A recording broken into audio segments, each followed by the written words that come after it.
దేవుని యొక్క మాట వినడానికి మన హృదయాలను సంసిద్ధపరచుకుందాం. ప్రతి మంగళవారము మనం నేర్చుకుంటున్నాము. దేవుని యొక్క మాట ద్వారా మన విశ్వాసాలను పరీక్షించుకోవటమే కాదు, మనిషి యొక్క జీవిత విధానంలో దేవుని యొక్క మాటను మనము దిక్సూచిగా ఎలా పెట్టుకోవాలి, దేవుని మాటతో మన వ్యక్తిత్వాన్ని ఎలా కట్టుకోవాలి, దైవికమైన లక్షణాలను మనలోనికి ఏ ఏ విషయాలలో శరీరం ఆటంకపరుస్తుంది, ఆ ఆటంకాలను జ్ఞానంగా వాక్యాన్ని అర్థం చేసుకొని ఎట్లా వివరణంగా అంతరంగాన్ని పరిశుద్ధపరచుకోవాలి అనేటువంటి విషయాలను మనం పరీక్షించుకుంటున్నాం. ఈ పరీక్షలో భాగంగా కడవరి కాలం గురించినటువంటి హెచ్చరిక రోమీయులకు రాసిన పత్రికలో 1వ అధ్యాయం నుంచి కొన్ని భాగాలను మనం చదువుకుంటున్నాం. రోమీయులకు రాసిన పత్రిక 1వ అధ్యాయము, రోమన్స్ చాప్టర్ 1 28వ వచనం నుంచి మరొకసారి చదువుదాం పూర్తి భాగాన్ని.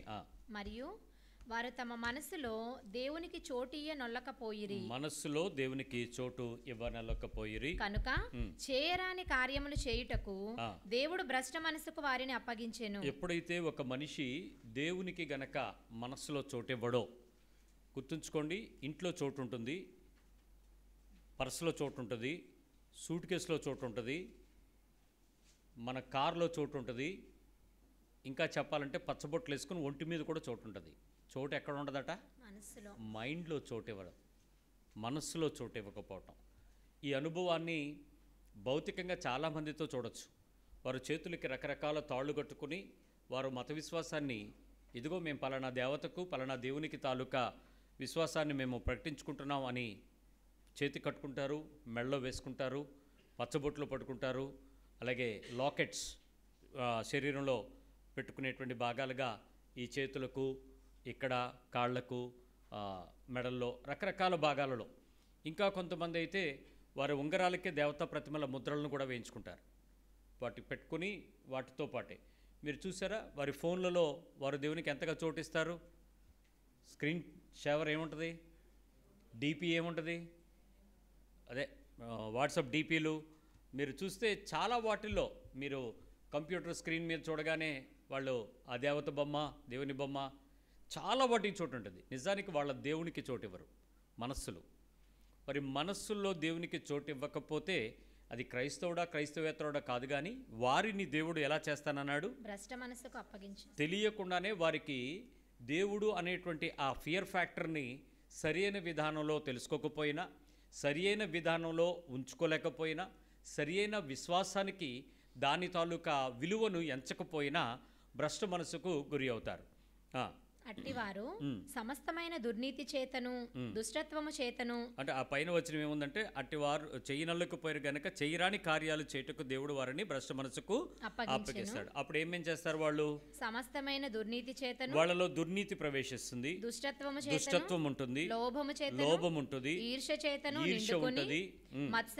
మత్సరం వస్తుంది, నరహత్య, చంపుతారు, కలహము, గొడవలు పెడతారు, కపటము, బయటికి లోపలికి వేరువేరుగా ఉంటారు, వైరము అను వాటితో నిండిన విపరీతమైనటువంటి శత్రుత్వం, గొడవలతో నిండిపోతారు. గమనించండి, ఈ లక్షణాలన్నీ కూడా దేవునికి చోటు మనస్సులో ఇవ్వకపోతే మిగిలిన చోట్ల ఉండొచ్చు, అన్నిట్లోనూ ఉంటారు, మైండ్లో. అలాంటి వారు ఇలాంటి పనులు చేసేటప్పుడు ఎక్కువ భక్తి చేస్తారు. మీకు అర్థమైందా?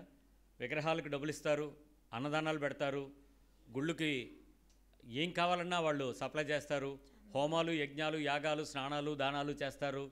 మరి రకరకాల పౌరోహిత్యపు పద్ధతులకు బ్రాహ్మలము అని కాకపోయినా కూడా వీళ్ళు అట్టి కార్యాలన్నీ చేయడానికి కూడా వీళ్ళు పూనుకుంటారు, స్త్రీలేంటి పురుషులేంటి. కానీ వీళ్ళు మనసులో చోటు ఇవ్వలేదు అనే విషయం ఇలాంటి కార్యాలు చేసేటప్పుడు మనకు అర్థమవుతుంది. మీరు ఉదాహరణకి ఒక క్రైస్తవ విశ్వాసాన్ని తీసుకుందాం అనుకోండి. ఒక చిన్న దొంగతనం అనే పదం ఉంది. నేను 5 రూపాయలు దొంగతనం చేస్తే దొంగతనమా, 50,000 దొంగతనం చేసి దొంగతనమా? ఏదైనా దొంగతనమే. సీరియస్నెస్ ఎప్పుడు? రెండుగా దొరికినప్పుడు. 5 రూపాయల 50,000 దొరికితేనే దొంగ. దొరకకపోతే నీ హృదయం నీ మీద ఏం చేస్తుంది? అది దేవుని భయం లేనోడికి ఉండదు. వాడికి ఏం చేస్తాడు తెలుసా? దేవుడు అదృష్టం కల్పించాడు, 5 రూపాయలు కాదు 50,000 దొరికింది అనుకుంటాడు. దొంగకి వాడికి దొరికిన సొత్తుని బట్టే కదా దీవెన. 50,000 ఇచ్చాడు నాకు దేవుడు దీవించాడు అనుకుంటు. దేవుని భయం ఉంటే నిందారోపణ వస్తుంది, దేవుని భయం లేకపోతే అదృష్టవశము అనేటువంటిది ధైర్యం తెచ్చుకుంటాడు. అంటే వాడికి ప్రాబ్లం ఎక్కడ? మైండ్లో లేదు. అదనమాట ఈ ప్రాబ్లం. ఒక క్రైస్తవుడికి మనస్సులో ఉండేటువంటి ఆ దైవభీతికి ఒక క్రైస్తవేతరుడు కానీ, క్రైస్తవుడుగా ఉన్నటువంటి క్రీస్తు లేనివాడు కానీ, పదం అర్థం చేసుకోండి, క్రిస్టియనే but is not having Christ in his mind, క్రైస్తవేతరులాగా ప్రవర్తించే క్రైస్తవులు కానీ ఇట్టి కార్యాలలో ఎలాంటి పనులు చేస్తారో ఇప్పుడు చూడండి. కొండెగాండ్రును ఏమవుతారు అప్పుడు? కొండెగాండ్రు కొండలు చెప్తారు, అపవాదుకులు అవుతారు, దేవద్వేషులను, దేవుని దూషించే వారు అవుతారు, హింసకులను. ఇక్కడికి వచ్చాం మనం. ఏమవుతారు వీళ్ళు? హింస పెట్టేవాళ్ళుగా, హింసకులుగా మారుతూ ఉంటారు. ఈ హింసకులు అనేటువంటి ఈ లక్షణం గురించి కొంచెం స్టడీ చేద్దాం, మనకు తెలుస్తుంది. మీరు ఎప్పుడైనా ఎవరినైనా హింసకులను చూసారా? హింసకులను చూసారా? ఎలా ఉంటారు? ఎక్కడ చూసారు మీరు? ఎక్కడ? చుట్టాల్లో ఉంటారంట, ఇళ్లల్లో ఉంటారంట, ఇంకా పిల్లల్లో కూడా. అయ్యో బాబాయ్, మీరు కనిన పిల్లల్లో ఉన్నారు అని అంటే అది మీ విత్తనమే, డౌట్ ఏం లేదు. ఇంకా హింసకులు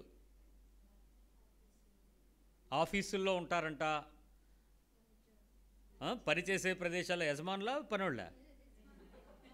పనోళ్ళేమో యజమానులు అంటారు, యజమానులేమో అయ్యి బాబే మా పనమ్మే రాకపోతే బెటర్ కానీ వస్తే మాత్రమండి రకరకాలుగా అంటారు. రైట్. హింసకులు అనగానే మీ అందరికీ ఒక రకమైనటువంటి ప్రింట్ మైండ్లో ఏముందంటే హింసిస్తారు అనేటువంటి లక్షణం ఉంది. కానీ హింస యొక్క లక్షణము తాలూకా విలువ ఏంటో మీకు తెలుసా? బిబ్లికల్గా హింసించుట అనేటువంటి పదము యొక్క నిర్వచనం మనం గనక ఊహిస్తే దానిలో చాలా పెద్ద పరమార్థం ఉంది. ఆ విషయం ఈ కడవరి దినాలలో హింసకులు అధికంగా మారుతారు అని చెప్పినప్పుడు దాని గురించినటువంటి విషయంపై మనం అవగాహన లేకుండానే బలహీనమవుతూ ఉంటాం. మరి ఈ మాట నేనేదో జ్ఞానంగా చెప్పట్లేదు కానీ ఆత్మగానే చెప్తున్నా. వాక్యమును పట్టుకుని వాక్యాన్ని చదివినప్పుడు వాక్యాన్ని అర్థం చేసుకోవడం ద్వారా ఉన్నటువంటి విషయాలనే నేను మీతో చెప్పడానికి ప్రయత్నం చేస్తున్నాను.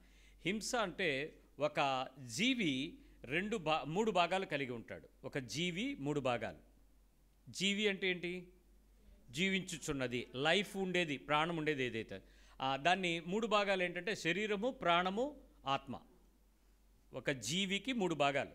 ఏంటా 3? నోటితో చెప్పండి. శరీరము, ప్రాణము, ఆత్మ, 3 భాగాలు.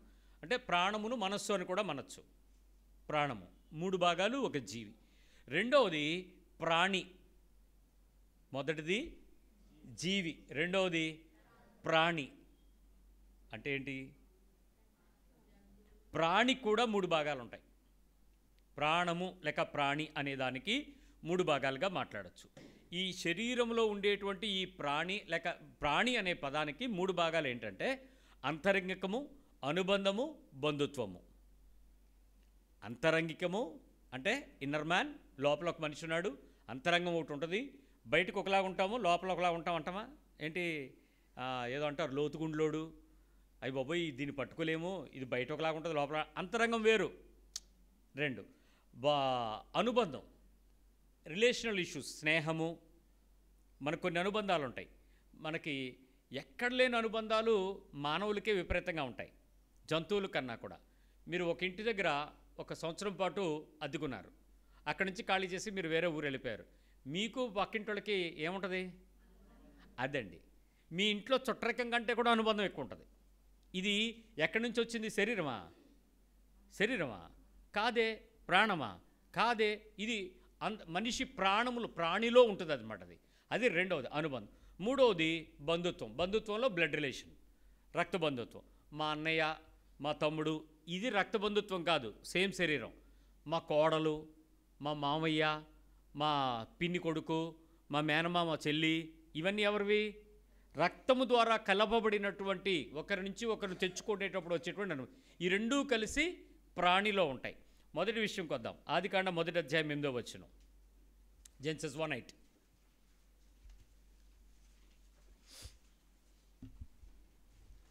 దేవుడు 1:8. దేవుడు ఆ విశాలమునకు ఆకాశమని పేరు పెట్టెను, అస్తమయమును ఉదయమును కలుగగా 2వ దినమాయెను. దేవుడు ఆకాశము క్రిందనున్న జలము. ఒక్క నిమిషం. 18 118 8 రాశానా? 28 దేవుడు 28 సారీ 28 ఆదికాండం 2వ అధ్యాయం 8వ వచనం. దేవుడైన యెహోవా తూర్పున ఏదేనులో ఒక తోట వేసి తాను నిర్మించిన నరుని దానిలో ఉంచెను. ఎవరిని? నరుని. ఏమైంది? మరియు దేవుడైన యెహోవా చూపునకు రమ్యమైనదియు ఆహారమునకు మంచిది అయిన జీవవాయువును ఓదగా, అది పైన ఉంది. దేవుడైన యెహోవా నేలమంటితో నరుని నిర్మించి వాని నాసికారంధ్రములలో జీవవాయువును ఊదగా నరుడు జీవాత్మ ఆయను. ఏమయ్యాడు చెప్పండి? జీవాత్మ. మొట్టమొదట మనిషి అనేటువంటి పదం వాడలా, నరుడు అన్నాడు. ఆ నరుని లోపలికి ఆత్మను పంపినప్పుడు జీవవాయువును ఓదగా అతడు ఏమయ్యాడట? జీవాత్మ అయ్యాడు. మొదటి విషయం మీరు చూశారు. మొదటి కొరింథీ పత్రిక రండి, 15వ అధ్యాయం 45వ వచనం. కొరింథీయులకు రాసిన మొదటి పత్రిక ఇందు విషయమై, ఒక్క నిమిషం, 15:45 తీయండి. 15:45 ఇందు విషయమై తీసారా? అందరూ తీసి చూడండి ఏముందో. ఇందు విషయమై ఆదాము అనే మొదటి మనుష్యుడు జీవించు ప్రాణి ఆయనని వ్రాయబడి ఉన్నది. అక్కడ ఏముంది? నరుడు, జీవాత్మ. ఆదికాండంలో మీరు ఏం చదివారు? జీవాత్మ. ఇక్కడ ఏమైంది? జీవించు ప్రాణి. అంటే ఇప్పుడు మనిషిని ఎన్ని రకాలుగా మాట్లాడచ్చు? ఇప్పుడు 2 రకాలుగా. నరుడు అంటే ఆత్మ ఓదని, ఆ ఆత్మ పొందని అనొచ్చు. పొందిన తర్వాత ఏమైంది? జీవాత్మ అయ్యాడు. జీవాత్మను దేవుని వాక్యం మరి ఏమని పలికింది? ప్రాణి ఆయను అని పలికింది. అంటే ఇప్పుడు ఒక మనిషిలో 6 భాగాలను మనం చూసాం. ఏమేంటి? శరీరము, ప్రాణము, ఆత్మ, అంతరంగము, అనుబంధము, బంధుత్వం. ఈ 6 భాగాలు కలిసి ఉన్నటువంటి ఒక శరీరం ఏదైనా ఉంది అనంటే, అంటే దానిలో ఏముండాలి? మళ్ళీ ప్రాణం ఉండాలి. జీవము కలిగినటువంటి, చలనము కలిగినటువంటి ప్రాణం ఉండాలి. మనకు తెలుసు ప్రాణం అనేది 3 భాగాలు. ఒకటి బాహ్యంగా కనపడే శరీరం, రెండవది ఊపిరి లేక గాలి, మూడవది లోపల ఉండేటువంటి రక్తము. ఈ మూడింట్లో ఏది ఒక శరీరాన్ని విడిచిపెట్టినా మిగిలిన రెండింటితో శరీరం సర్వైవ్ అవ్వదు. కొద్ది రోజులు మిషన్స్తో చేయొచ్చు, కానీ తర్వాత వైటల్స్ పడిపోతాయి, నెమ్మదిగా కోమాలోకి వెళ్ళిపోతాడు, చనిపోతాడు. సో శరీరం ఛిద్రమైపోయి రక్తం బాగుంది, ఊపిరి వస్తుందా? లేదు. ఊపిరి ఆగిపోయిందంటే మనిషి ఏమవుతాడు? సమైపోతాడు. బ్లడ్ పూర్తిగా లాస్ అయితే ఏమవుతాడు? చనిపోతాడు. సో ఏ 2 భాగాలతోనైనా 3వ భాగం సమ్మిళితమై ఉంటుంది. ఇది శరీరం యొక్క నిర్మాణం, దేవుని యొక్క ఏర్పాటు. సో ఈ మూడింటిని మనం గమనించితే ఈ హింసకులు అనేటువంటి పదం ఏంటంటే, ఈ జీవి లేక ప్రాణి లేక జీవాత్మ లేక ప్రాణం కలిగినటువంటి ఈ శరీరం ఏదైతే ఉందో, మీరు చెప్పేటువంటి శరీరం అనుకుంటున్న మనం ఎవరైతే ఉన్నామో, మనల్ని ఒక వస్తువు చేత కానీ, జాగ్రత్తగా వినండి ఈ పదం, ఒక వస్తువు చేత కానీ, ఒక వ్యక్తి చేత కానీ, ఒక మాట చేత కానీ, ఒక క్రియ చేత కానీ, ఒక ప్రవర్తన చేత కానీ, ఒక నడవడిక చేత కానీ, ఒక జీవిని కానీ ప్రాణిని కానీ మనం బాధ పెడితే అది హింస. చాలా పెద్ద నిర్వచనమే. హింస అంటే మామూలుగా మనం మాట్లాడుకునేటువంటి భాష కాదు. ప్రాణి కానీ, ఆత్మ కానీ, జీవాత్మ కానీ, ప్రాణి కానీ, ఎవరినైనా సరే ఒక వస్తువుతో కానీ, వ్యక్తితో కానీ, మాటతో కానీ, క్రియతో కానీ, ప్రవర్తనతో కానీ, నడవడికతో కానీ అవతల వ్యక్తిని నీవు దుఃఖము, బాధ కలిగించేటువంటి ప్రేరేపణకు నువ్వు గురి చేయటానికి నీ హృదయం సమ్మతిస్తే, నీ హృదయం ఆనందిస్తే, నీ హృదయం ఒప్పుకుంటే, అవతల మనిషి మీద ఈ పని నువ్వు చేస్తే అది హింస. నువ్వు ఒప్పుకోవాలి, అవును అని నువ్వు చెయ్యాలి, ఎస్ అని నువ్వు చేయాలి. అలా గనక నువ్వు ఒప్పుకొని గనక నీ శరీరంతో అవతల శరీరాన్ని గనక, అంటే ప్రాణిని కానీ జీవాత్మ కలిగినటువంటి వ్యక్తిని కానీ చేస్తే అది దైవికమైనటువంటి హింసగా చూస్తుంది. బైబిల్ తాలూకా హింస. బైబిల్ ఎంత ఖచ్చితంగా చెప్పిందంటే, నిన్ను వలె నీ పొరుగువాడిని ఏం చేయమని? హింసించమనే, ప్రేమించమని చెప్పింది. అసలు ఎలా ప్రేమించాలి అనే దానికి ముందు డెఫినేషన్ ఏంటి? ప్రీఫిక్స్ ఏంటి? నిన్నులాగా, నీకు నువ్వులాగా. ఇప్పుడు నేను నా ప్రాణమును, నా శరీరమును, నా జీవాన్ని, నా జీవాత్మను నేను వేరొక వస్తువు చేత బాధ పెట్టుకోవడానికి ఇష్టపడతానా? కొవ్వెక్కి పెట్టుకోవటం వేరే విషయాలు, కొవ్వు ఎక్కకుండా బాధ పెట్టుకునే విషయాలు వేరు. మొన్న ఒక ఆయన చెప్తున్నాడు, మొత్తం ఒళ్ళంతా పుండెడిపోయింది, పుళ్ళులాగా అయిపోయింది మొత్తం చెయ్యంతా. షర్ట్ తీస్తే భయం వేసింది, ఏంటి సార్ ఇదంతా అంటే, ఏముంది సార్ కొంచెం సరదాగా ఉంటుందని పచ్చబొట్టు వేయించుకున్నాను అన్నాడు. ఆ పియర్సింగ్ నీడిలు సుమారుగా 1 సెకండ్కి 14 నుంచి 20 సార్లు దిగి తెలుగుస్తుంది సెకండ్కి. ఆ నీడిల్లో ఆ ఇంక్ చక్క చక్క చక్క చక్క తీసుకుని దాని లోపలికి పొడిచి ఆ బాడీలోనికి ఈ చెయ్యంత అది 1 వీక్ లోపు ఇన్ఫెక్షన్ అయిపోయి మొత్తం పుళ్ళులాగా అయిపోయినాయి. అసలు ఆ మనిషిని నొప్పి రాలేదనంటే వచ్చిందండి అంటున్నాడు. మరి ఎందుకు నొప్పి పడ్డావురా అని అంటే అదొక ఆనందం అండి. ఒళ్ళంతా వేసుకున్నోడికి ఏమనాలి మరి? నారికి తప్ప ఒళ్ళంతా వేసుకుని గిన్నిస్ బుక్లోకి వచ్చిన వాళ్ళు ఉన్నారు. అదే పియర్సింగ్ కాదు, ఇది గుచ్చుకుని మేకులు సేల బిగించుకోవడం అవి కాదు, మొత్తం పచ్చబొట్లే. దారుణం కదండి, అది హింస కదా, అది శరీరాన్ని హింసించుకోవటం కదా. సో అలాంటి హింసించుకునేటువంటి లక్షణాలను కాకుండా, ఆ కొవ్వెక్కిని కాకుండా, యాషాలైటింగ్ కాకుండా శరీరాన్ని స్వతహాగా ఏదైనా వస్తువు చేత మనం గాయపరుచుకుంటే మామూలుగా కూడా మనం ఇష్టపడం, చాలా బాధపడతాం. ఒక వ్యక్తి చేత బాధ పెట్టుకోవడానికి కూడా మనం వేదన చెందుతాం. ఇలా ఎప్పుడైనా ఏ పరిస్థితుల్లోనైనా చేస్తే బాధ పెట్టుటకు ఈ నేను ఇష్టపడడం అని చెప్పాను చూసారా, దానికి కొన్ని నిర్వచనాలు చెప్తాను వినండి. ఎలాంటి పరిస్థితుల్లో మనం ఎలాంటి పని చేస్తే జరుగుద్దో చెప్తాను. మొదటిది, ఇష్టపడినట్టయితే అంటే అవతల వ్యక్తిని గాయపరచడానికి కానీ, బాధ పెట్టడానికి కానీ, మాట చేత కానీ ఇవన్నీ ఉన్నాయి కదా, అలాగా ఏదైనా చేయటానికి నాకు ఇష్టమైతే అది హింస. నీవు ఇంకొక మనిషిని ఇలా గనక చేయటం నీకు ఇష్టమైతే అది హింస, నెంబర్ 1. నెంబర్ 2, అలా చెయ్యాలని కోరిక కలిగి ఉంటే అది హింసించుట. వాడికి నువ్వు చెయ్యక్కర్లే, ఆడికి అవ్వాలనే కోరిక ఉంటుంది చూసావు, మనకు కొంతమంది ఉంటుంది, ఆడికి అవ్వదా నేను చూడనా, అది హింసించుటే. ఆడిని ఎవడో హింసిస్తే నువ్వు ఆనందించడం కాదు, అది పరోపకారం హింస, అది ఇంకొక హింస, పరోపకారమైన హింస, అది కాదు. ఇది నేను చెయ్యలేకపోతున్నానే అనే బాధతో కాకుండా నాకు ఆడికి జరిగితే చూడాలని అంటామే, అది హింసించుట. అది హింసించే లక్షణం కాదు, ఆల్రెడీ హింసించుటే. మూడోది, నీకెప్పుడైనా అవతల వాళ్ళు నలగొట్టబడాలి అని కాంక్ష కలిగి ఉంటే అది కూడా హింసే.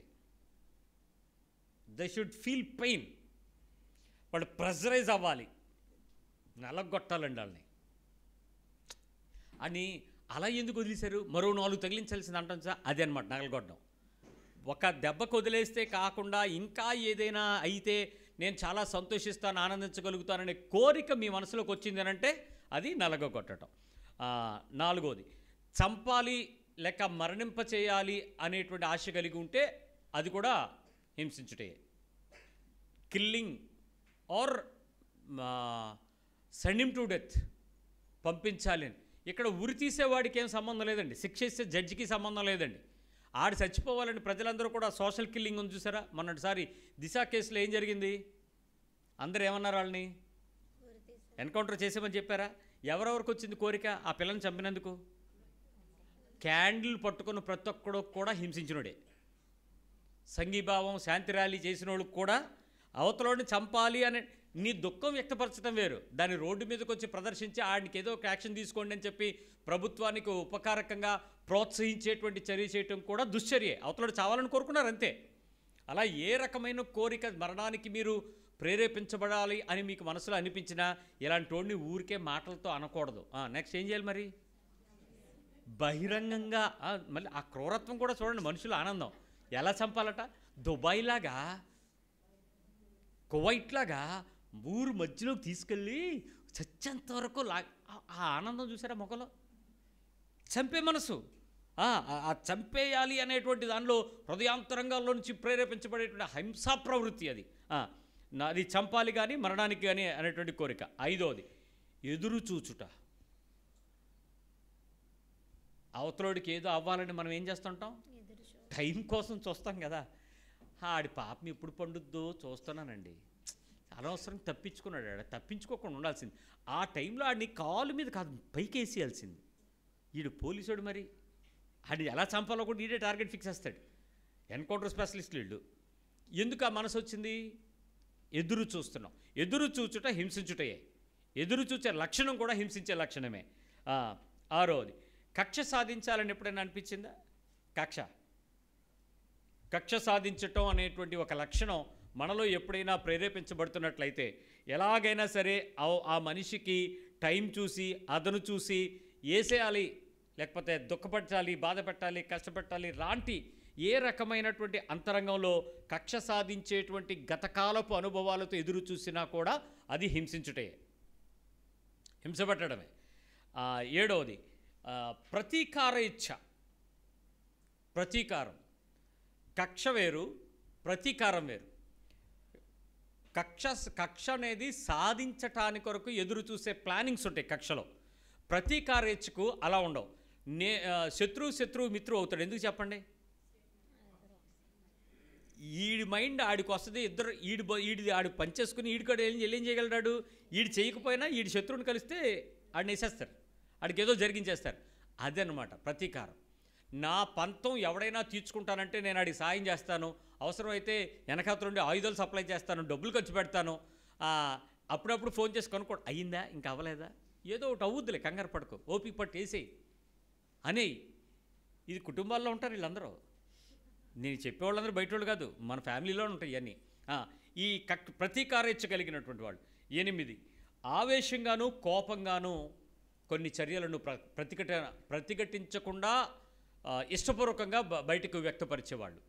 వాళ్ళు రెసిస్ట్ చేసుకోరు. తప్పు చేస్తున్నాం అనే ఫీలింగ్ ఉండదు ఈ కోపగారికి. ఈ కోపం కలిగి ఉన్నాను, అయ్యో నేను ఆవేశంగా మాట్లాడుతున్నానే, ఇలాంటి మాటలు ఉండవు. ఇలాంటివి చెయ్యాలి అనేటువంటి విషయాల్లో చేసేటువంటి విషయం. నేను మీకు చిన్న ఎగ్జాంపుల్ చెప్తాను ఈ విషయాన్ని మీరు అర్థం చేసుకోవటం కోసం. భార్యాభర్తలు అన్నాక దెబ్బలాడుకోవటం అనేది సహజమా అసహజమా? బైబిల్ ప్రకారం అసహజం, కానీ బైబిల్ తెలిసినటువంటి మనసులో చోటు ఇవ్వని వాడికి సహజం. మనసులో చోటు ఇవ్వని వాడికి సహజం. బైబిల్ తెలిస్తే అసలు దెబ్బలాటలే ఉండవు. ఏక శరీరం కదా, నా శరీరాన్ని గోక్కుంటే సమ్మకం ఉంటుంది, కొట్టుకుంటే సమ్మకం ఉందంటే ఆడేమనాలి? శాడిస్ట్ అనాలి, మెంటలోడు, హాస్పిటల్లో జాయిన్ చేయాలి, కరెంట్ షాకులు పెట్టాలి. కొడుతున్నాడు, తిడుతున్నాడు, ఆనందిస్తున్నాడు అంటే ఏక శరీరం కదా అది. సో ఈ విషయంలో భార్యాభర్తలు ఇద్దరికి ఏదో చిన్న గొడవ అయింది. మనోడు ఏదో 2 కొట్టాడు, కొట్టి ఇంటికి వచ్చి చెప్పాడు, వాళ్ళ అమ్మగారికి ఫోన్ చేసి చెప్పాడు, ఈ చిన్న గొడవ అయింది, ఇలా కొట్టానంటే వెంటనే పక్క నుంచి వాళ్ళ అక్క తీసుకుని, ఏరా 2 ఎందుకు కొట్టేవరా, ఇంకో 4 తగిలించాల్సింది, దానికి బుద్ధి వచ్చిన అంది. ఈడక్క ఎందుకు అంది ఆ మాట?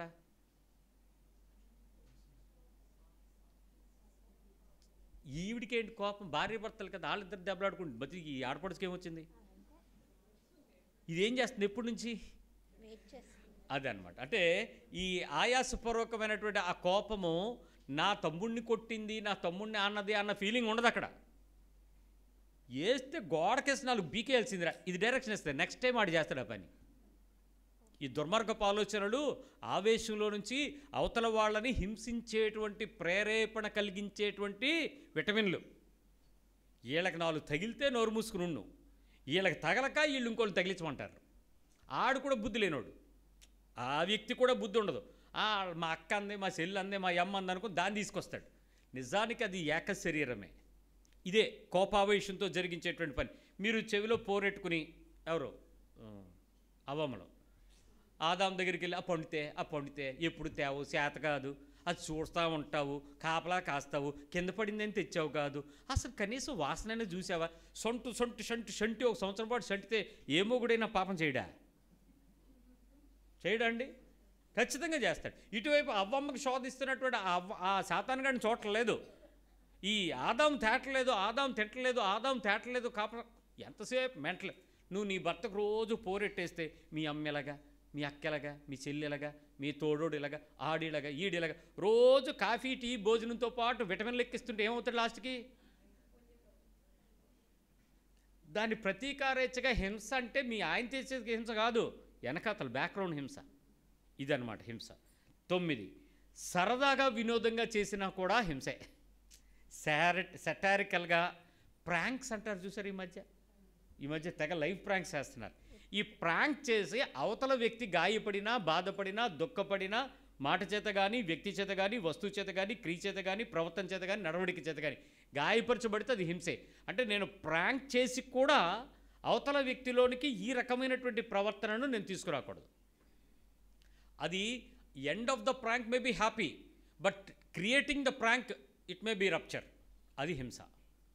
చాలా ప్రాంక్స్ నేను ఈ మధ్య చూసిన దానిలో వాళ్ళు చెప్పింది ఏంటంటే, ఏ ప్రాంక్ అయితే ఫెయిల్ అయ్యి రచ్చ అయిపోద్దో అది హిట్ అయిపోద్దట వీడియోలో. ఏమంటారు దాన్ని? వైరల్ అవుతుంది. ఎందుకు వైరల్ అవుతుందంటే ప్రాంక్ ఫెయిల్ అవ్వాలా. వీళ్ళు ప్రాంక్ చేసి అది అమ్మయ్య అని నవ్వుకుంటానికి చేస్తే బాగానే ఉండదు. ఆ నవ్వు ఆడిని కొట్టేయటమో, ఈడాన్ని తనేయటమో, ఏదో జరిగితే అది బాగా వైరల్ అయ్యి డబ్బులు బాగా వస్తాయంట. అందుకని అలా అవ్వాలని రెచ్చగొడతారంట. బూతు పనులు, హింస. సరదాగా చేసినా కూడా, వినోదంగా చేసినా కూడా హింస. నెంబర్ 10, అధికారికంగా కూడా మనం అవతల వ్యక్తులను, మన అజమాయిషిని కానీ అధికారాన్ని కానీ వాడి చూస్తే కూడా హింసే. 10 రకాల హింసలు ఉన్నాయి. ఈ 10 రకాల ప్రవర్తనలో నేను ఇచ్చగా కానీ ఇష్టంగా కానీ ఎప్పుడైనా నేను కోరుకున్నట్లయితే, అవతల వ్యక్తికి ఈ రకమైనటువంటి బాధ దుఃఖాన్ని కలిగించినట్లయితే, నేను హింసించటానికి కావాల్సినటువంటి లక్షణాలు నాలో ఉన్నాయి. హింసించే వ్యక్తి ఆఖరి దినాలలో మనసులో చోటు ఇవ్వకపోవటం వలన వాళ్ళందరిలో ఏమవుతారంటే బైబిల్ చెప్తుంది, హింసకులుగా మారుతారు అని చెప్పింది. ఇక్కడ హింసకులుగా మారుతారు అని చెప్తున్నటువంటి వాక్యాన్ని సరిగా అర్థం చేసుకుంటే, మనం హింసకులుగా మారతామా, మనల్ని హింసించే వాళ్ళు ఎక్కువ మంది తయారవుతారనా? అందరూ బైబిల్ చదివే వాళ్ళు ఎలా అనుకుంటారు తెలుసా? మనం మారతామని చెప్తుందని బైబిల్ అనుకోవట్లే, అందరూ అలాగ అవుతారు అనుకుంటున్నారు. అందరూ మనల్ని బోల్డ్ మంది హింసలు వచ్చేస్తాయి అంట. బైబిల్ చెప్తుంది అనేకులు హింసించబడాల్సిన పరిస్థితి వస్తుంది అని చెప్తుంది. నేను మీకు వివరిస్తాను. అయితే ఈ హింసించేటువంటి విషయాలలో హింసకులుగా, మనుషులుగా మనమే మారతాం కాబట్టి, ఇలాంటి మార్పుకు అవకాశం లేకుండా ఉండగలిగేటట్లు సాధ్యమైనంత వరకు మన జీవితాన్ని చాలా భద్రంగా, క్షేమంగా దాచుకొని, అణుచుకొని, విలువలో బతకడం నేర్చుకోవాలి. చాలా చాలా నేరోలో, ఆ ఇరుకులోనే మనిషి బతకడానికి నేర్చుకోవాలి. ఎక్కడ విశాలత పొందడానికి అవకాశం లేదు. అయితే ఒక చిన్న ఎగ్జంప్షన్ ఉందర్రా. అదేంటంటే, పొరపాటున జరిగిన ఈ విషయాలు పొరపాటున జరిగితే ఎగ్జంప్టెడ్. చెయ్యాల్సింది చేసి సారీ చెప్తే పొరపాటు కాదండోయ్, పొరపాటు అంతే. పొరపాటు అనేటువంటి పదం దగ్గర ఒక విషయం గుర్తుపెట్టుకోండి. అజాగ్రత్తగా కాకూడదు. మళ్ళీ నా అజాగ్రత్త వల్ల అవతల హింస కారణం జరిగిందనుకోండి, దాన్ని నేను అజాగ్రత్తగా జరిగింది అని నేను అనడానికి కుదరదు. జాగ్రత్తగా ఉండాల్సిందే. ప్రతి మనిషి తాను జాగ్రత్తగా ఉండాలి. తాను అవతలవాడు పడిపోతే తాను నిలుచున్నానని అనుకునేవాడు ఎలా ఉండాలంట? తాను మరి జాగ్రత్తగా చూసుకోవాలి కదా, విశేష జాగ్రత్త కలిగి ఉండాలి కదా. సో అజాగ్రత్తగా ఉండకుండా జరగాలి. నెంబర్ 1 అంటే పొరపాటు. రెండోది, తెలియకుండా జరగాలి. అన్నోయింగ్లీ, నాకు తెలియదండి ఎలా అయిందని. మనం కొన్నిసార్లు అలా జరుగుతుంది, మన కంట్రోల్లో ఉండదు. అలా తెలియకుండా జరిగితే యాక్సెప్టబుల్. మళ్ళీ హింస కారణం తెలియకుండా జరిగితే చేయొచ్చు. మూడోది, అప్రతీకారంగా జరిగితే యాక్సెప్టబుల్. అప్రతీకారంగా. ఇప్పుడు ఇగో ఈ బ్యాచ్ ఉంది, ఈ చిన్నపిల్లలు, వీళ్ళు కొన్ని పనులు వాళ్ళకి ఏ మైండ్ ఉంటుందో తెలీదు, కానీ ఆ పనులన్నీ తెలియచేస్తారా? దానివల్ల నష్టం వస్తుందా లేదా? చాలా బాధలు పడతామా లేదా? చాలా కష్టపడతామా లేదా? వాళ్ళని నొప్పించవచ్చు. నోటితో అలా అన్నారు కదా, ఆంటీ అలాగంద కదా అంటాళ్ళు అంటారు అంతే. ఆ తర్వాత కారణం ఏంటి? పెద్ద కయ్యాలైపోతాయి. కానీ కారణం వీళ్ళు గొడవ పెట్టినోడు కాదు. గొడవ పడడానికి వాళ్ళు అప్రతీకారంగా చేసినటువంటి కొన్ని పరిచర్య, ఇన్నోసెన్సీ, అలాంటి వాటిలో గనక జరిగితే దాన్ని యాక్సెప్టబుల్. వాటిని దేవుడు హింసించావు అని అనడు. కానీ చేయాల్సిన దానిలో నీ ఇచ్చిన బట్టి చేసి ఈ 3 కారణాలు నువ్వు చెప్పావంటే మాత్రం దొరికిపోతావు. దేవుడు బయట చూస్తాడా, లోపల చూస్తాడా? సో ఖచ్చితంగా ఫస్ట్ నీ మోటివ్ ఆఫ్ ఇంటెన్షన్, నీ ఇన్నర్ కాన్షియస్నెస్నే చెక్ చేస్తాడు. అక్కడ కనుక నువ్వు దొరికావా, ఇంకా అవుట్. జాగ్రత్త సుమి. దేవుడు నిన్ను ఏం చేస్తాడు అని అంటే, చెయ్యరాని భ్రష్ట కార్యాలకు ఏం చేయగలడు? అప్పగించగలడు. ఇక్కడ మీరు అర్థం కావాల్సిన విషయం చాలా జాగ్రత్తగా వినండి. దేవుడు ఎలా అప్పగిస్తాడు అనేది మీకు తెలియదు. అది తెలుసుకుంటే మీరు చాలా ప్రవర్తనలో చాలా జాగ్రత్తగా ఉంటారు.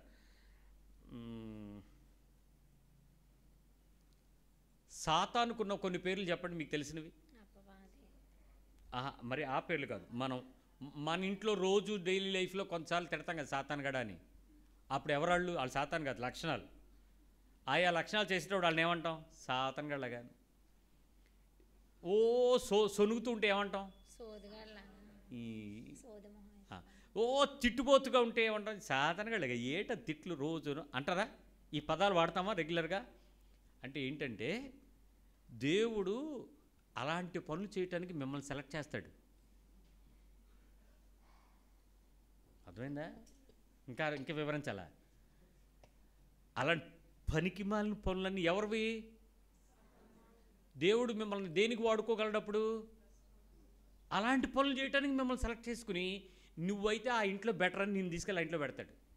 ఆ చెడ్డ లక్షణాల వల్ల రోజు సాతానుగాడిని తిడతా ఉంటారు. సాతానుగాడిని తిట్టట్లే, ఎవరిని తిడుతున్నారు? సెల్ఫే. ఈ తిట్టే భ్రష్ట మనసుకు అప్పగించేటువంటి కార్యాలు చేయటానికి దేవుడు సాతానుగాడిని ఎలాగైతే డిస్ట్రాయ్ చేయడానికి వాడుకుంటాడో, మిమ్మల్ని దేవుని ఇంటిలో పీస్ డిస్ట్రాయ్ చేయడానికి సాతాను ఏజెంట్గా క్రైస్తవుడుగా నిన్ను పెడతాడు. వీళ్ళు మనసులో చోటు ఇవ్వకపోవటం వల్ల మనం దూరుతాం దానిలోకి, మనం చేస్తాం ఆ పనులు. మీరు చేసేటువంటి ఆ పని వల్ల ఎక్కడ పీస్ ఉండదు, పీసే, ఎక్కడైనా గొడవ. అది కారణం ఏంటి అంటే మిమ్మల్ని వాడుకున్నది ఎవడు? దేవుడే. కారణం ఎందుకు? నువ్వు మనసులో దేవునికి చోటు ఇవ్వలేదు. మరి ఈ లక్షణం ఎందుకు? నువ్వు అపవాది యొక్క క్రియలు, నువ్వు సాతాన్ ఏజెంటివ్ కాదు, కానీ అలాంటి లక్షణాలకు కావాల్సినటువంటి అలవాట్లకు తగిన పద్ధతి విధానం నీ లోపల ఉండడాన్ని బట్టి నీవు దేవుని చేతిలో వాడబడ్డానికి అపవాదిగా వాడబడతావు, ఏజెంట్. జాగ్రత్త సుమి, మనం అలాంటి పనులకు అవకాశం ఇవ్వకుండా ఉండడానికి ప్రయత్నించేయండి. ఒక వ్యక్తి, ఇద్దరు వ్యక్తులు గొడవ పడుతున్నారండి. చిన్న మాట వచ్చింది.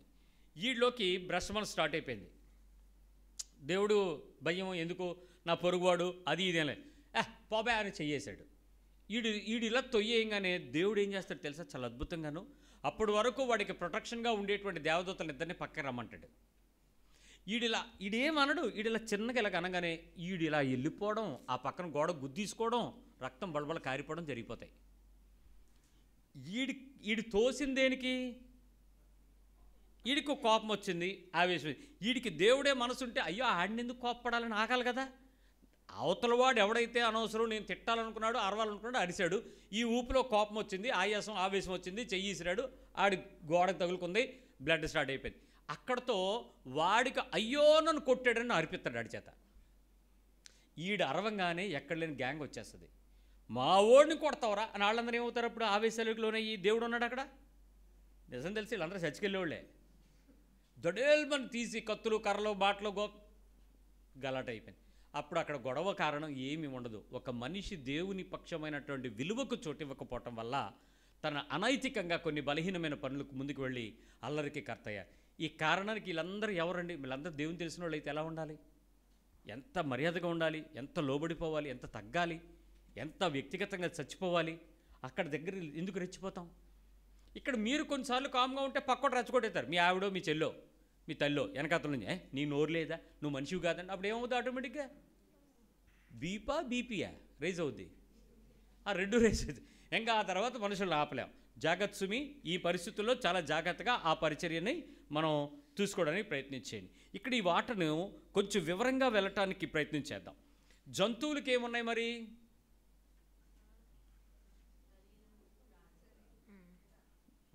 జంతువుల్లోనంట పగపట్టే జంతువులు ఏమున్నాయో మీకు తెలుసా? క్షమించండి, దానంత మంచిది ఇంకోటి లేదు. పాములకు అసలు పగపట్టమే తెలియదు. నాగిని సినిమాలు గట్రా చూసారేటో, సీరియళ్ళు, సినిమాలు, దానిలో అది ఏకంగా 3 అంతస్తులు ఎక్కేసి వచ్చేస్తాడు కిటికీలోంచి. ఇవన్నీ సినిమాలు ఆ డైరెక్టర్ చూడడం ఏంటో, నాగమ్మ, నాగిని, ఇవన్నీ అవన్నీ ఉట్టిదేనండి. పాములకి అసలు జ్ఞాపకం ఉన్నది ఎంత మెదడు, దానికి నీ అంత జ్ఞాపకం ఎక్కడ ఉంటుంది? అందులో నీ ముఖాన్ని గుర్తుపెట్టుకునేంత ఫోటో ప్రింట్ ఎక్కడ ఉంటుంది దానికి? అంతేం లేదులే. ఇంకా మంకీ, ఇంకా జంతువు ప్రపంచం మొత్తంలో కూడా పోరాడేటువంటి జ్ఞాపక శక్తితో ఉండేటువంటిది ఒకే ఒక జంతువు, తోడేలు. దానికి ఒక్కదానికే మనిషిని దెబ్బతీయటానికి కావలసిన ప్రతీకారేచ్ఛతో చాలా కాలం వెయిట్ చేసి దెబ్బతీయగలదు తోడేలు. తోడేలు జాతి సంబంధమైనటువంటి జంతువు తప్ప కుక్కలు కూడా ఉండదు. గుర్తుపడతాయి, మనల్ని చూడగలవు, మనకి ప్రేమాభిమానాలు వ్యక్తపరచగలవు. బట్ ప్రతీకారేచ్ఛ కలిగింది ఓన్లీ తోడేలు, ఉల్ఫ్ జాతి మాత్రమే. సరే, దాని విషయం పక్కకి కొట్టాడు.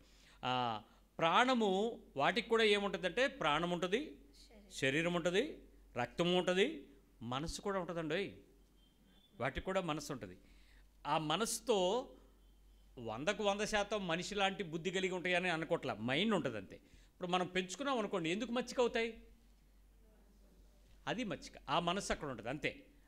అలాగే నేను పెంచుకున్న కుక్క మీ పక్కింటి వాళ్ళ మీద గొడవ పడద్దే, మళ్ళీ అది ఊరుకోదే. వాళ్ళు ఏమనంటే వెళ్ళి అక్కడ పోసి వచ్చేస్తుంటుంది. దానికి తెలుసు ఆ మెంటల్తనం. ఎందుకు అవన్నీ? మా మీద ఉన్న మనసు దానికి ఉండదు. మనిషి లాంటిది కాదు అది. అది జంతువు, బుద్ధి తక్కువ, బుద్ధి లేదు అసలు. బైబిల్ చెప్పేటువంటి విషయం ఒకసారి చూద్దాం. ఆదికాండము 9వ అధ్యాయము 3-4 వచనాలు. జెనసిస్ 9:3-4.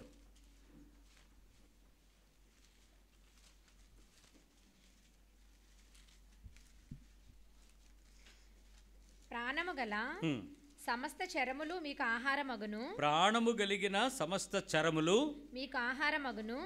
పచ్చని కూర మొక్కలనిచ్చినట్లు వాటిని మీకు ఇచ్చి ఉన్నాను. అయినను మాంసమును దాని రక్తముతో మీరు తినకూడదు.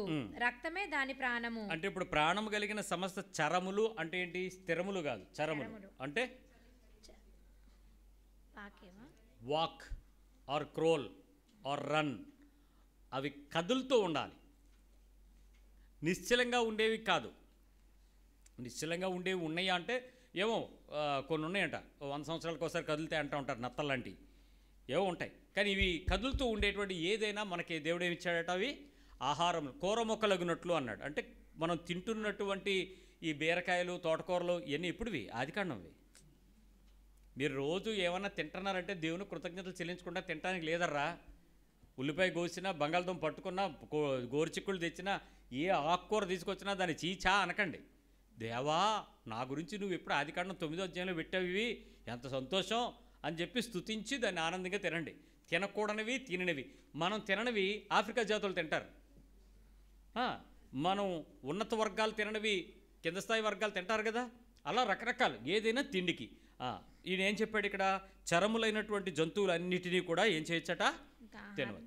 యోబు గ్రంథం 12వ అధ్యాయం 10వ వచనం చెప్తుంది ఎందుకు వాటిని ఆహారంగా ఇచ్చాడట దేవుడు. జోబ్ 12:10.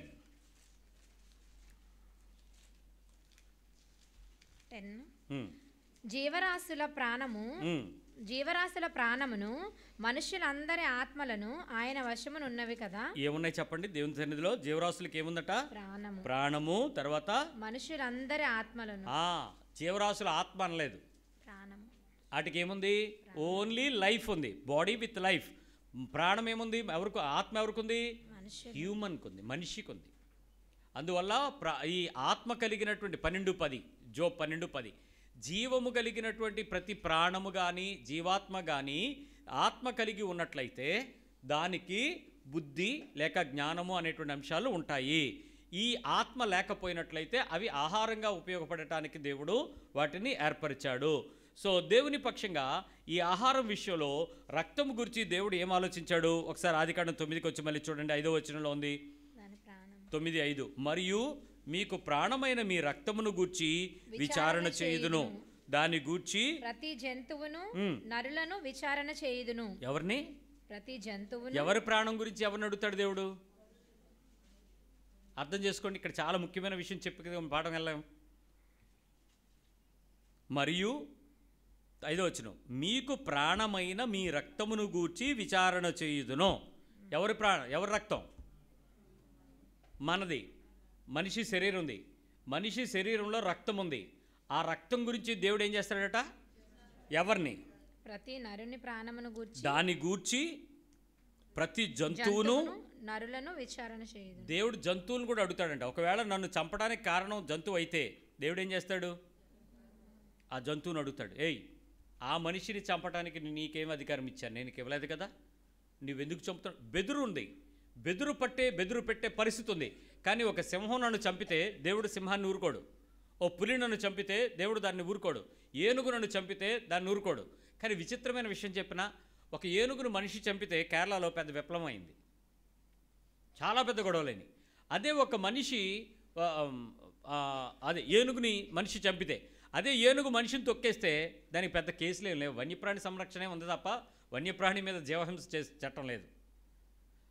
కుక్క మనిషిని కరిస్తే ఏం లేదు, మనిషి కుక్కను కరిస్తే సెన్సేషన్. కుదరదు, జీవహింస కుదరదు, ఏం చేయడానికి కుదరదు. అంటే మానవుల కొరకు దేవుడు పట్టించుకునే విషయాలు మనుషులు పట్టించుకోరంట. కానీ దేవుడు ఏమన్నాడు? ఆ రక్తం గురించి నేను విచారణ చేస్తాను, జంతువుని అడుగుతాను, మనిషిని కూడా ఖచ్చితంగా అడుగుతాను అన్నాడు. ఎందుకు అడుగుతాడో ఆ విషయం చదవండి, మీకు అర్థమవుతుంది. ప్రతి నరుని ప్రాణమును గూర్చి వాని సహోదరుని విచారణ చేయుదును. 3 విషయాలు ఉన్నాయి ఇక్కడ. జంతువుని అడుగుతాడు, నరుని అడుగుతాడు, సహోదరుని అడుగుతాడు. 3 సమాధానం చెప్పుకోవాలి. ఇప్పుడు ఒక మనిషి ప్రాణం గనక పోతే, ఒక మనిషి రక్తము గనక బయటకు వస్తే, ఒక మనిషి గాయం గనక జరిగితే, మీకు ఎప్పుడైనా మెడికల్ లీగల్ కేసు అంటే తెలుసా? MLC అంటారు.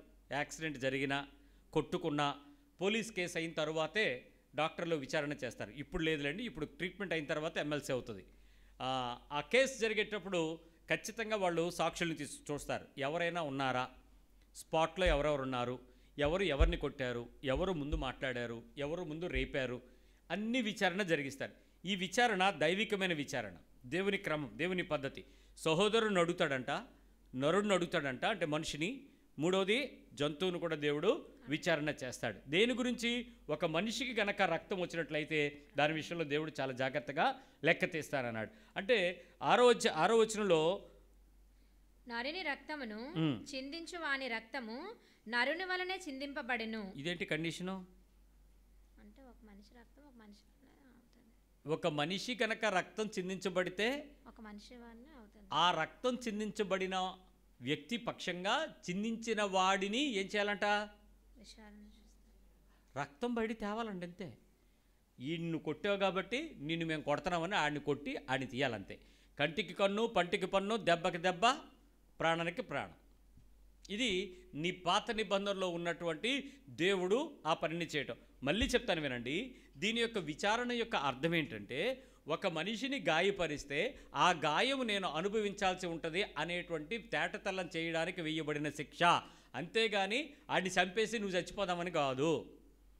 ఒక దెబ్బ తగిలితే ఆ దెబ్బ నీకు ఎంత గట్టిగా ఉంటుందో నీకు కూడా తెలియచేయాలి అనేది దేవుని యొక్క కఠిన నిబంధన. మనిషిని చంపడం దేవుని ఉద్దేశం కాదు, మనిషి రక్తాన్ని చంపడం తీసేయటం దేవుని ఉద్దేశం కాదు, మనిషిని గాయపరచడం దేవుని ఉద్దేశం కాదు. ప్రాణము కోరుకునేవాడు దేవుడు ఎందుకు అవుతాడు? సో ప్రాణము తీసేవాడు దేవుడు అవడు, ప్రాణం కోరుకునేవాడు దేవుడు అవడు. బలి అర్పణకు ప్రాణమును అడగడు దేవుడు. అందుకే బలిని కోరనివాడు అని అంటాడు. ఆయన కనికరమును న్యాయమును ఇచ్చేవాడట, కోరువాడట. అందువల్ల ఎప్పుడూ కూడా అవతల మనిషిని చంపటం దైవికమైన నీతి కాదు, అది ఆటవిక దేవుని న్యాయం. మనిషిని చంపాలి అనేటువంటి ద్రోహమే ఒప్పుకోనన్నాడు.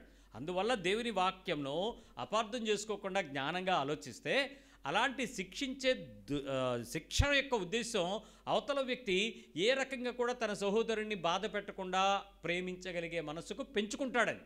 రైట్, విషయం ఏంటో చూపిస్తాను మళ్ళీ, ఎందుకో చూద్దాం. దేవుడు మనిషిని ఎవరి రూపంలో తయారు చేశాడు? చదవండి, అక్కడ ఉంది. ఏలయనగా దేవుడు తన స్వరూపమందు నరుని చేసెను. ఇక్కడ క్లారిటీ ఉంది. వాళ్ళకి ఏమనుకున్నాడు దేవుడు? కింద మీరు ఫలించి అభివృద్ధి నొందుడి, అంతే. మీరు ఫలించి నశింపు చేసుకోండి అన్నాడా? అభివృద్ధి పెరిగి దెబ్బలాడుకోండి అన్నాడా? అభివృద్ధి పొంది నాశనం అయిపోయి తెగ అన్నాడా? మీరు బాగా అభివృద్ధి చేసి కులాల మతాలు ఏర్పాటు చేసుకుని ఒకళ్ళనొకళ్ళు విద్వేషాలు పెంచుకోమని అన్నాడా? అసలు దైవిక న్యాయమే లేదు ఇది. ఇక్కడ సనాతన ధర్మం అవతలని చంపమని చెప్పిందేమో తెలియదు, కానీ ఆధునికమైనటువంటి ధర్మం కానీ, ఇదిగో సనాతన ధర్మం అని చెప్పినటువంటి దేవుని యొక్క జీవితం కానీ, జీవము కలిగిన వాక్కు కానీ ఎప్పుడూ ఎవరిని హింసించమని చెప్పదు. హింస ఎందుకు ప్రేరేపించబడుతుంది అని అంటే, అలాంటి ప్రేరేపించబడే వానికి కూడా భయం కలిగించడానికి. అరే నువ్వు ఇలా చేస్తే నీకు ఇలాగవుద్ది అనేటువంటి శిక్ష ఆ మనిషికి విధిగా ఉంటే, అమ్మో నేను చెయ్యకుండా ఉండాలి, అవతల వ్యక్తిని నేను భద్రపరచాలి అనే దృష్టితో ఉంటాడనేటువంటి దాంతో కఠినమైన సమన్యాయాన్ని ప్రకటించింది సనాతన ధర్మం, బైబిల్. విషయం కొద్దాం. దేవుని యొక్క వాక్యం చెప్తుంది ఆయన స్వరూపమందు నరుని చేశాడు. ఇప్పుడు నేను అవతల వ్యక్తిని, ఇదిగో నా ముందు ఇక్కడ ఈ బ్రదర్ ఉన్నాడు, ఈ సమాధానమైన బ్రదర్ని నాకు తిట్టాలనిపించింది, నేను తిడతాను. ఆడు గాయపడాలి అనే ఉద్దేశంతో తిడతాను. ఇప్పుడు నేను ఎవరిని తిడతానని చెప్పండి, గట్టిగా చెప్పండి. దేవుని స్వరూపమును, దేవుని పోలికను, దేవుని రూపమును, దేవుని ఆత్మను, దైవికమైన ఒక సహోదరుడిని నేను అనడం యొక్క ఉద్దేశం ఏంటి? హింసించుట, రక్తం కారట. ఆ రక్తం కారేటప్పుడు అతడి గురించి నేను ఏ ధ్యాసతో అయితే గట్టిగా నేను చేయబోతున్నానో దాని వెనక నా అంతరంగంలో గనక దైవికమైన ప్రేమ లేకపోతే నేను హింసకుడినే. మీరు అవతలవాడు ఎవడైనా ఎలాంటి మాట అయినా అనేస్తే ఆ మాట అనేది అవతలవాడు తగలాలని అంటారా, తగలకూడదని అంటారా? మీ పక్క వాళ్ళని అడగండి. ఏదైనా పొడిస్తే అది పొడుచుకునేలాగంటారా, పొడుచుకోకుండా పక్కన నుంచి వెళ్ళిపోలాగంటారా? కొంచెం షార్ప్గా చేసి తోస్తారా, లేకపోతే మామూలుగా వదిలేస్తారా? నాలుగుని షార్ప్ చేసి వదులుతారా? డైలాగు బండగా వదులుతారా? షార్ప్ చేస్తాం కదా ఆ డైలాగ్. కొంచెం ఎప్పుడైనా గుర్తుపెట్టుకోండి, వెంటనే అనియండి. మీ కోపం వస్తే తక్కువ పాపం వెళ్తుంది. ఒక పావు గంట ఆపారా పాపం పెరిగిపోద్ది, అరగంట అయితే డబల్ అయిపోద్ది, గంట అయ్యిందా త్రిబుల్ అయిపోద్ది. మీరు రోజు గనక వెయిట్ చేశారా ఒక వారం రోజులు పాపం మొడగట్టేస్తుంది. అంత పొదునుగా పదం ఫిల్టర్ అవుతుంది లోపల. ఒకే పదం వాడతాం, నరాలు కండరాలు కోసాలు తెగిపోవాలంతే. ఒక్క మాట ఆడతాం. అది ఫస్ట్లో అన్న రోజు రాదు. ఆ స్పీడ్లో అనేస్తే ఏమన్నదు, బుద్ధి లేదా, ఏదో అక్కడ అయిపోద్ది. ఆ తర్వాత ఆలోచించి ఫిల్టర్ చేసి కత్తి నూరి సానదీసి ఆ తర్వాత ఒక డైలాగ్ వేసాక అవతల యేసు ప్రభువుకి మరొక మేకది, మరో మేకు. నువ్వెంత లేటుగా మాట్లాడితే అంత పెద్ద మేకు. ఆ మేకు మీరు అనుకునేటట్టు చేతుల్లో కొట్టింది కాదు, పక్కలో కొట్టేది. చచ్చిపోయావో లేదో చూడటానికి పొడుస్తాడు చూడు, అది అనమాట నువ్వు పొడిచేది. అంత బల్లెపు పోటు అది. ఎంత లేటుగా పొడిస్తే అంత బల్లెపు పోటు, గుర్తుపెట్టుకో. ఆ కోపావేశంలో అవతల వ్యక్తి గురించి మాట్లాడేటువంటి మాట. నేను ఇక్కడ మీలో చాలామంది ప్రేమించే వాళ్ళు ఉంటారు. అప్పుడేమనరు, ఓ సంవత్సరం తర్వాత గుర్తుపెట్టుకుని అంటారు, వాళ్ళు ఇంకా డేంజర్ గాళ్ళు. ఎప్పుడో సిచ్యువేషన్ గుర్తొచ్చినప్పుడు డిమాండ్ చేసినట్టే మాట్లాడతారు. అసలు అప్పుడు ఏం చేసింది తెలుసా? ఇన్ని రోజుల తర్వాత బయటకు వచ్చింది. అమ్మో, చాలా పవర్ఫుల్ వెపన్ అది. ఎట్టి పరిస్థితుల్లోనూ నా సహోదరుడిని నేను దేవుని పోలికలో ఉండేటువంటి ఒక వ్యక్తితో నేను ఈ పని చేయటానికి అనేది గుర్తు. ఇప్పుడు నా పశువు నా మాట వింటలే, నేను తోలుతున్నాను, అంటాను. అది అస్సలు నా మాట అనకుండా దాని ఇష్టం వచ్చినట్టు వెళ్తుంది. ఏం చేయాలి చెప్పండి? పశువుకి ఒక మనిషికి. ఇప్పుడు నేను దెబ్బ కొట్టంగానే అది దేవా అందనుకో, దేవుడు దిగొచ్చి ఏరా దీన్ని ఎందుకు కొట్టేవారో నా మీద విచారణ చేస్తాడా? చేయడు. కానీ ఒక సహోదరుడు బాధపడితే మాత్రం దేవుడు విచారణకు వచ్చేస్తాడు. ఒక కుక్కను కొట్టినా, ఓ పందిని కొట్టినా, ఓ పిచ్చుకను కొట్టినా, ఓ కాకిని కొట్టినా, ఓ సముద్రంలో చేపకి గాలం వేసి పట్టుకొచ్చిన కూర వండుకు తిన్నా దేవుడు నన్ను అడగడు. ఒక మనిషి నా వల్ల గాయపడితే మాత్రం దేవుడు నన్ను అడుగుతాడు. హింసకులుగా కడవరి దినాలలో మారిపోయే అవకాశాలు 100% పెరుగుతున్నాయి. కాబట్టి ఆ పెరిగే లక్షణాలు కలిగినటువంటి గుణం నాకు ఉండకుండా ఉండేలాగా నేను ప్రవర్తించాలి, నేను భయపడాలి, నేను జాగ్రత్తగా ఉండాలి. ఏ మాట అన్నా కూడా తగిలిన తర్వాత సారీ చెప్పేద్దామలే, అసలు తగిలేటప్పుడే దేవుడు విచారణ దిగుతాడు. అది చూసు ఇక్కడ చెప్తుంది. అనకుండా అవుద్దా అండి? చెప్పరే? అలా మాట అనుకోకుండా సిచ్యువేషన్స్ నడుస్తాయా? ఇంట్లో ప్యాసేజ్ అవుతుందా? డైలాగ్ లేకుండా పరిస్థితులు అవుతాయి. అందరూ మోగోళ్ళు అయితే అవుతుంది. మనిషి అన్నాక నోరు ఉన్నాక మాట్లాడకుండా ఉంటామా? నాలుగు కోసుకోవాలి తప్ప. మాట్లాడతాం కదా. పెదవులు అన్నాక ఏమీ లేకపోయినా కోపం వస్తే మోగోడు కూడా తిడతాడు కదా. తిట్టా మోగోడు కూడా కోపం వస్తుంది కదా. ఆడు అరుస్తాడు కదా, ఏదో ఆడి బాధ ఆడి భాష చెప్తాడు, మనకు అర్థమవుతుందిలే తర్వాత విషయం. అలాంటి సందర్భంలో దేవుడు దిగొచ్చేస్తాడంటే అసలు ఎవరితో కయ్యమండి మనకే? ప్రతిరోజు దేవుడితోనే దెబ్బలాట అనమాట. అయితే మన ఇంటి చుట్టూ దేవుళ్ళే మాట్లాడరే, వాళ్ళు దించుతారు దేవుళ్ళు, మనం దించక్కర్లే. మూలలు ఉంటారు, మేడ మీద దించుతారు పండక్కి. ఇప్పుడు మనకు ఆ దేవుళ్ళే అక్కడ ఎటు చూసినా దేవుడే. మానవుల మధ్యలో మనల్ని పెట్టి జాగ్రత్త సుమి. ఈ వాక్యం నాకే భయం వేసింది చెబుతున్నప్పుడు కూడా. లేవీకాండం 17వ అధ్యాయం 11వ వచనం చాలా ఇంపార్టెంట్ ఇష్యూ. లేవీకాండం 17:11. రక్తము దేహమునకు ప్రాణము, మీ నిమిత్తము ప్రాయశ్చిత్తము చేయనట్లు బలిపీఠము మీద పోయిటకై దానిని మీకు ఇచ్చితిని. జంతువు యొక్క రక్తము ప్రాణము దానికట. అయితే దాన్ని దేని కొరకు ఇచ్చారని చెప్తున్నాడు 11వ వచనంలో?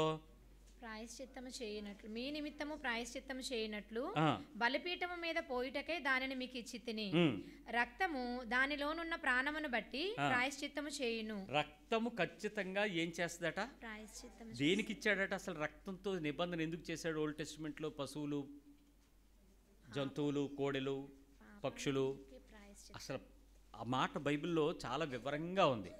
మనం సరిగా అర్థం చేసుకుంటే యేసుక్రీస్తు మన కొరకు ఎందుకు ప్రాణం పెట్టాడో, మీరు ఇంకెప్పుడు ఎవరిని కూడా గాయపరచకుండా, ఆ మాటలు ఇసరకుండా, ఆ కారణాన్ని వెతుక్కోకుండా అన్కండిషనల్గా ప్రేమించగలం మనం. అర్థం చేసుకోండి. ఆయనంట ఆ రక్తము దానికి కారణం ఏంటంట? ఖచ్చితంగా ప్రాయశ్చిత్తం కోసం ఇచ్చినటువంటి ఒక మెటీరియల్, ఆ బ్లడ్. ఆ రక్తముతో దేవుని పక్షంగా మనం ఏ రకమైనటువంటి పాపమైతే చేస్తామో ఆ పాపము చేసిన దానికి ప్రాణమును బట్టి ప్రాయశ్చిత్తము చేయటానికి దానిని ఇచ్చాడు. అందుకు దానిని తినద్దన్నాడు. ఇజ్రాయేలీకులే మీరు తినచ్చు, మీరే కంగారు పడకండి, దాన్ని తెచ్చుకుని వండుకుని కూరలో తినండి. ఇజ్రాయేలీలకి ఇవ్వబడిన నిబంధన ఇది, అందుకే పాతది అని చెప్పేది. సో ఈ విషయంలో ఈ బ్లడ్లో ప్రాణం ఎందుకు అనంటే, ఏ జంతువునైతే మనం వధిస్తామో దాని జంతువు యొక్క రక్తాన్ని పట్టి తీసుకెళ్ళి బలిపీఠం మీద దేవునికి నా బదులుగా, నా పక్షంగా, నా కొరకు ప్రాయశ్చిత్తం చేస్తున్నాను. ఇదిగో ఇలాంటి రక్తము ద్వారా నేను చేసినటువంటి అపరాధాలను మన్నించండి దేవా అని మరోసారి పాపం చేయకుండా ఉండడానికి నేను ఆ రక్తాన్ని ఒలికించాలి. అంతేగాని ఏటాటా పాపాలు చేసేయడం, ఏటలు తీసుకొచ్చి కోసేయడం. ఇప్పుడు మనం అదే చేస్తున్నాం. ఎందుకు ఈ అమ్మతల్లుల పండగల్లో ఏటలకు వస్తారో తెలుసా? వాళ్ళకి తెలియదు. ఎందుకు రానంటే దేవుడికి ఇస్తామనుకున్నాం, ఇస్తున్నామంటారు. కాదు, బలి పశువు యొక్క రక్తము ద్వారా బలి చేస్తున్నటువంటి మనిషి దాని బదులుగా నా పాపమును ఈ పశువు యొక్క రక్తముతో మీరు శాంతించి నన్ను దీవించండి, నన్ను క్షమించండి అని చెప్పడానికి, మరోసారి చేయకుండా ఉండడానికి. అది నిబంధన. మనకి కింద సంవత్సరం 1 కొత్తి, ఈ సంవత్సరం 2 కొయ్యాలట, 2 వచ్చే సంవత్సరం 3 కొయ్యాలి. ఇప్పుడు గొప్పలకు పోయి కోసుకు తింటున్నారు తప్ప, తినడానికి కోసం కోసుకుంటున్నారే తప్ప అసలు రక్తముతో ఏమైనా విచారణ కలిగిన వాళ్ళు ఉన్నారా? నేను మొన్న మా ఫ్రెండ్ భోజనాన్ని పిలిస్తే అన్నాను, అవును నన్ను పిలుస్తున్న ఏట్రా పాస్టర్ అని తెలియదేట్రా నీకనంటే, అయినా నీవు వేరే రా అన్నాడు. ఏట్రా వేరు అని అంటే చెప్పుకొచ్చాడు. ఎందుకంటే నువ్వు మీకు అవి పెట్టం కదరా, మీలాంటి వాళ్ళ కోసం, క్రైస్తవ ఫ్రెండ్స్ కోసం వేరే గొర్రె కోస్తున్నావురా అన్నాడు. ఒరే గొర్రె దేవిసినా మేక దేనికి కోసినా నెపం దేవుడే. కాబట్టి ఈరోజు రామురా, మరొక రోజు వస్తాం మీ దగ్గర తింటానికనంటే ఆడి కూర్చోబెట్టి ఆడి ఇన్విటేషన్కి వస్తే చెప్పాను. ఆడు నా చిన్నప్పుడు ఫ్రెండ్. ఏంట్రా అసలు బలి సంగతి ఏంట్రా అని అంటే ఆడింటికి ఫోన్ చేసి బలి క్యాన్సిల్ అన్నాడు.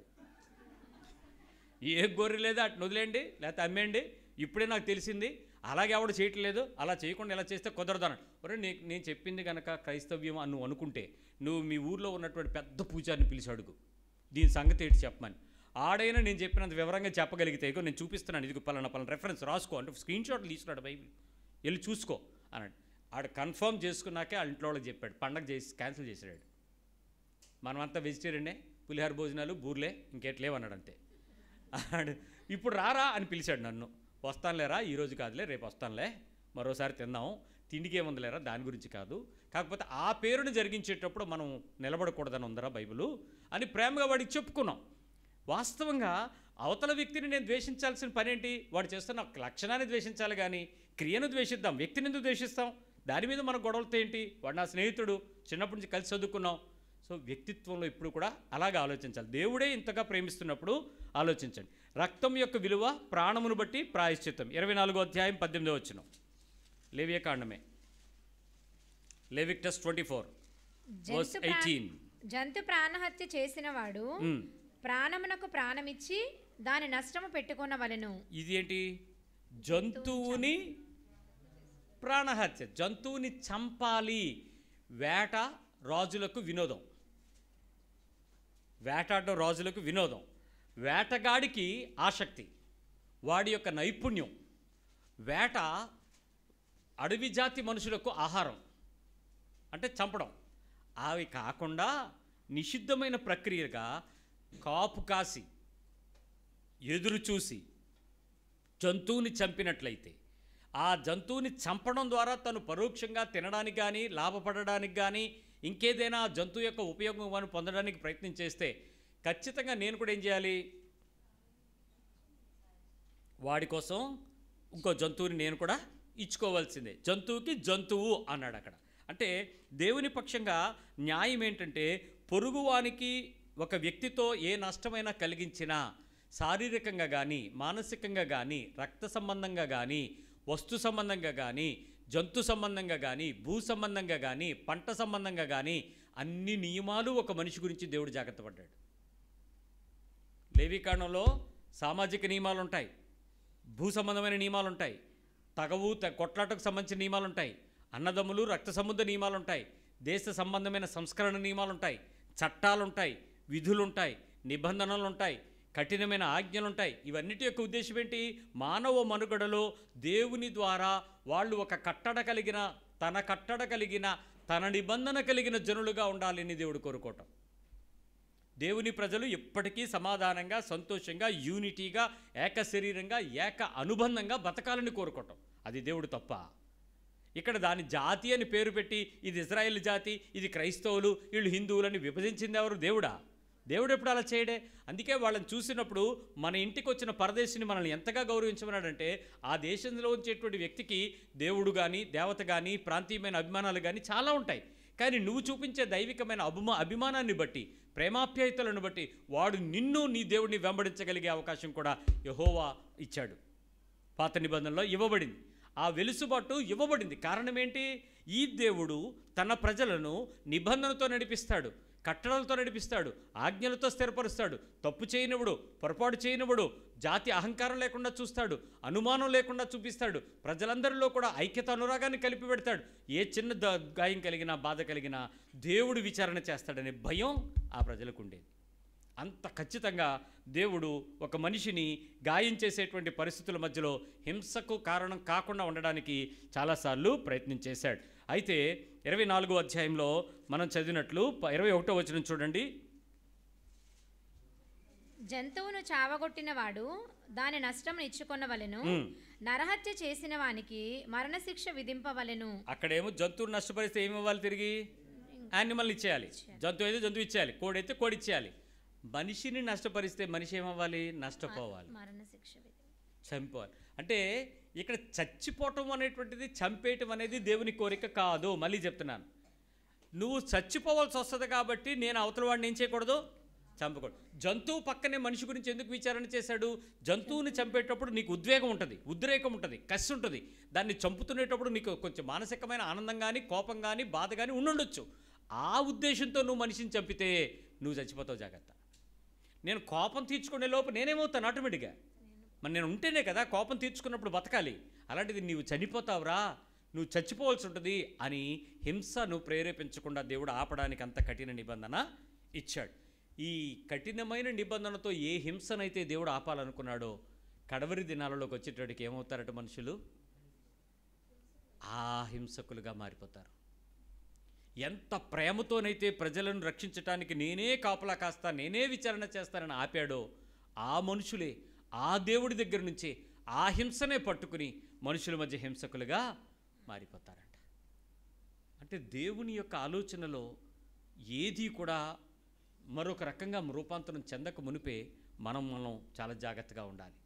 ఈరోజు యుద్ధంలో మనుషులు చనిపోతున్నారు అని హమాస్ని తీవ్రవాదులుగా చూపించి ఇజ్రాయెల్ దేశం చంపుతున్న ప్రజలు కానీ, రష్యా ఉక్రెయిన్ చూపించి చంపుతున్నటువంటి మనుషుల్ని కానీ, పాకిస్తాన్ కాశ్మీర్ బోర్డర్లో ఇండియా కానీ పాకిస్తానీస్ని కానీ చంపుతున్న పరిస్థితులను కానీ, లెబనాన్లో జరుగుతున్న దాడిని బట్టి జరుగుతున్న యుద్ధం కానీ, ప్రపంచంలో ఇప్పటికీ 170 ప్రదేశాలలో యుద్ధం జరుగుతుంది. 170 నేషన్స్ మధ్య, ప్రత్యక్షంగా పరోక్షంగా ప్రచ్ఛన్నంగా కూడా.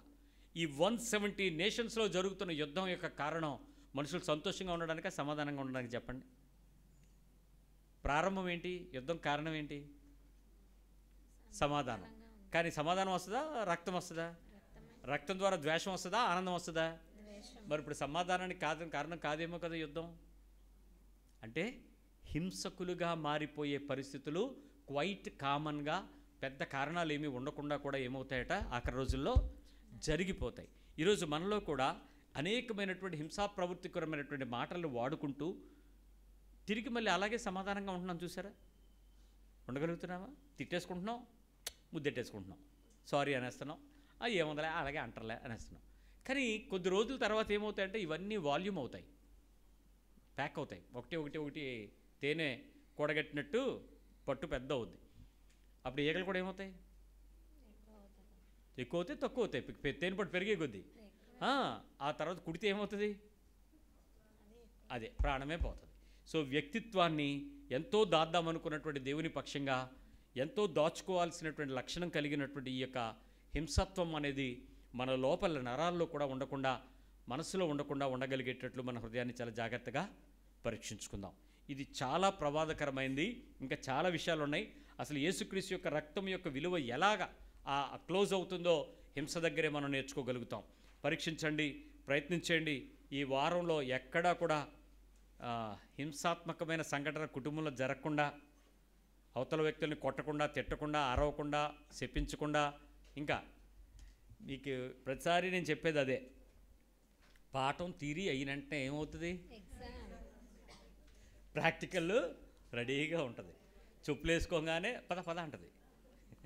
కాబట్టి హింసాత్మకమైన సంఘటనల గురించి దేవుడు డీల్ చేస్తున్నాడంటే మనం ఎలా ఉండాలిక?